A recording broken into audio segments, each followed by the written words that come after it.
شمار نہیں کر سکتا، فرشتے بھی شمار نہیں کر سکتے۔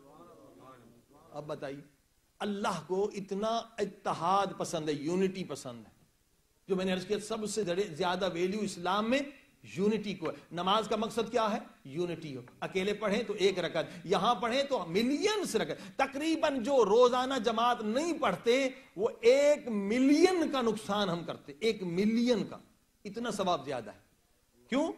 کہ وہاں اگر ہم گئے اور وہاں مسجد میں اگر جھگڑ کے آئے تو 1 ملین کیا، 0 کا بھی ثواب نہیں ملے گا۔ مقصد کیا ہے؟ روح کیا ہے؟ نماز کا روح یہ کہ وہاں ملو، آپس میں محبت، نماز کے بعد ہاتھ ملاؤ، محبت سے ہاتھ ملاؤ، سینے سے لگاؤ، ایک دوسرے کی خیریت پوچھو، اس کا پرابلم پوچھو، کسی کو قرض ہے چاہیے اس کو پیسے دو، کسی کا بیمار بچہ اس کی مدد کرو۔ اب آپ نے دیکھا ایک سوشل لائف ہے کہ ایک دوسرے کی ہیلپ کرو۔ اگر ہم مسجد میں جا کر ایک دوسرے کے خلاف نفرتیں سن کر آئیں تو ہم نے نماز تو پڑھی مگر نماز کے روح کو قتل کر دیا۔ ہر عبادت کا روح کو ہے۔ روح کیا ہے؟ سول کیا ہے؟ حج کا مقصد کیا ہے؟ ایک زبان ہو کر آؤ، ایک لباس ہو کر آؤ۔ وہاں حج کا مقصد بھی یونٹی ہے۔ زکوٰۃ کا مقصد کیا ہے؟ غریبوں کی مدد کرو گے، محبت پیدا ہوگی، یونٹی پیدا ہوگی۔ خمس کا مقصد کیا ہے؟ یونٹی پیدا ہوگی۔ جتنی بھی اسلام کی عبادتیں ہیں اگر آپ گہرائی سے نظر ڈالیں، تحقیقی نظر ڈالیں، اس کا ایک سب سے بڑا مقصد یونٹی ہے۔ صلوات پڑھیں محمد و آل محمد۔ لہذا آج نماز ہے، روزہ ہے، حج ہے، زکوٰۃ ہے، خمس ہے، مسلمانوں کی دنیا میں مگر کوئی عزت نہیں ہے۔ کیوں؟ اس لیے کہ یہ عبادتیں بغیر روح کے ہیں، یہ عبادتیں بغیر روح کے ہیں۔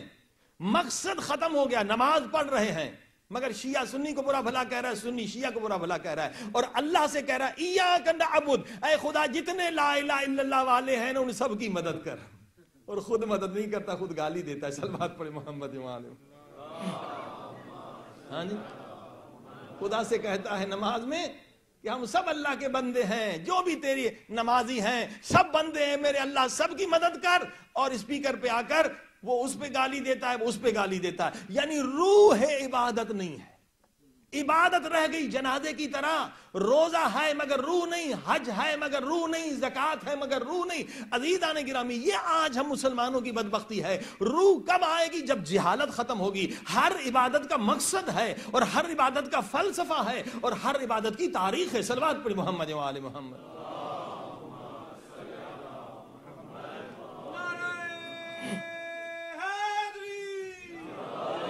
اسلام میں ساری عبادتوں کا ایک بہت بڑا مقصد یونٹی ہے، اور آج مسلمانوں میں یونٹی نہیں ہے۔ اسی لیے مسلمان ہر جگہ پٹ رہا ہے، اسی لیے مسلمان کا خون بہ رہا ہے، اسی لیے دشمن جو ہے وہ ہمیں کمزور کر رہا ہے۔ عزیزان گرامی، یونٹی نہیں ہے، جب تک یونٹی پیدا نہیں ہوگی یہ مسائل حل نہیں ہونے والے۔ اور میں نے کہا یونٹی کتنی اہم ہے، قرآن نے بتلایا کہ وہ مسجد جس میں فتنہ ہو رہا تھا کہ مسلمانوں میں 2 گروپ ہو رہے تھے، قرآن نے اسے مسجد زرار کہا، رسول خدا نے اسے اٹھا دیا، برباد کر دیا، گرا دیا، جلا دیا۔ یعنی اللہ کا گھر کیوں نہ ہو اگر یونٹی نہیں ہو رہی ہے، ڈس یونٹی ہمیں گمراہ نہیں کر سکتا۔ اگر ہم مقصد نہیں سمجھتے، اسے کرتے جائیں گے کہ باپ دادا کر رہے ہیں تو کیا ہوگا؟ جو چیز اصلاً فروع دین میں بھی نہیں ہوگی، اصول دین میں بھی نہیں ہوگی، ہم اسے دین سمجھیں گے، اور جو اصل دین ہوگا ہم اسے چھوڑ دیں گے۔ صلوات پڑھی محمد و آل محمد۔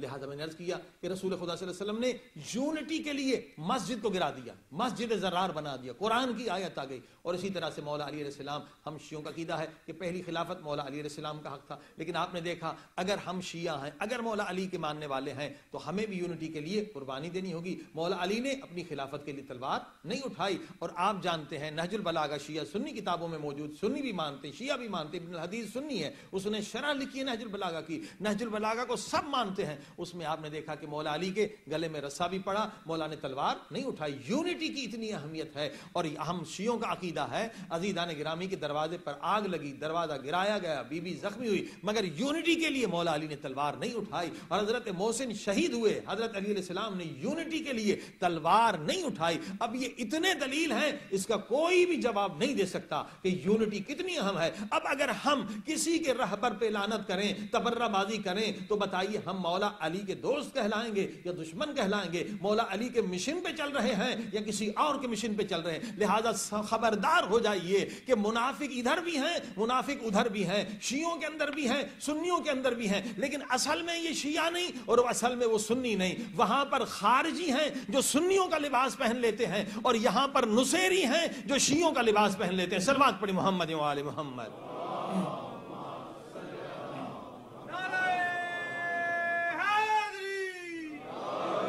لہذا بہت ضرورت ہے اس فتنے کو ختم کرنے کے، لوگوں کو ایجوکیٹ کیا جائے. اور عالم اسلام کے جو دشمن ہیں وہ کنہیں یوز کرتے ہیں؟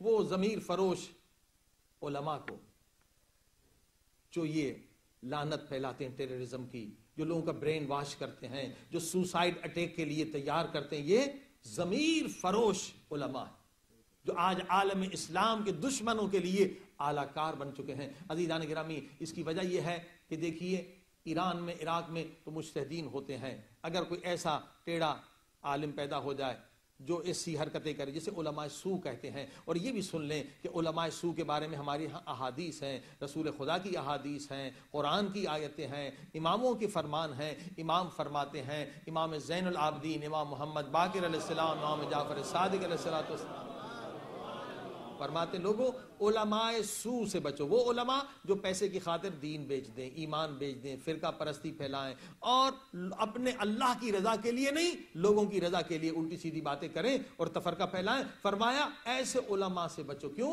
فرمایا علماء سو یعنی برے علماء جو ضمیر بیچ چکے ہیں پیسوں کے لیے. کیونکہ جتنے جھوٹے مذہب بنے ہیں، قادیانی مذہب کسی جاہل نے نہیں بنایا.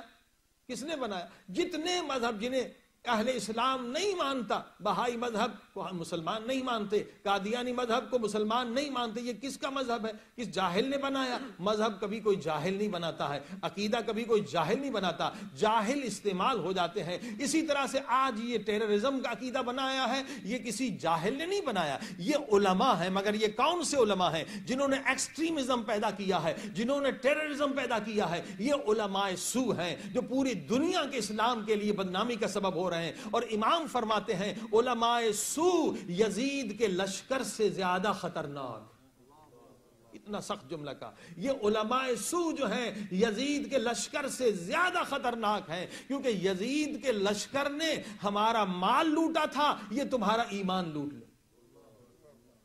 یہ مسلمان کو مسلمان سے لڑا دیں گے.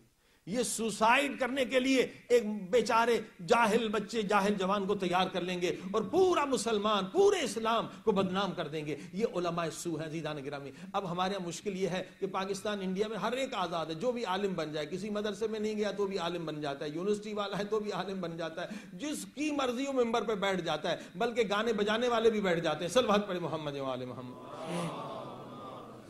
کوئی روک ٹوک نہیں ہے پاکستان میں. پاکستان ہندوستان میں جو فلمی اداکار ہیں نا، وہ بھی مولوی بن جاتے ہیں، وہ علامہ بن جاتے ہیں، مفسر قرآن بن جاتے ہیں. جو فلمی اداکار وہاں ڈانس کرتے ہیں، وہاں ناچتے ہیں، وہاں شراب پیتے ہیں اور وہ ممبر پہ آتے ہیں. یعنی ہماری قوم کا یہ حال ہے.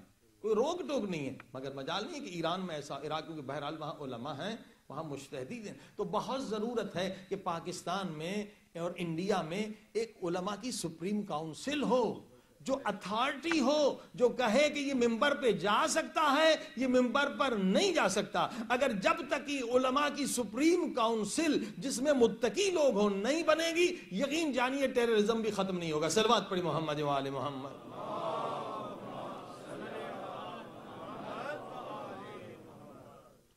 فرمائیں یہ بہت سارے عناصر ہیں.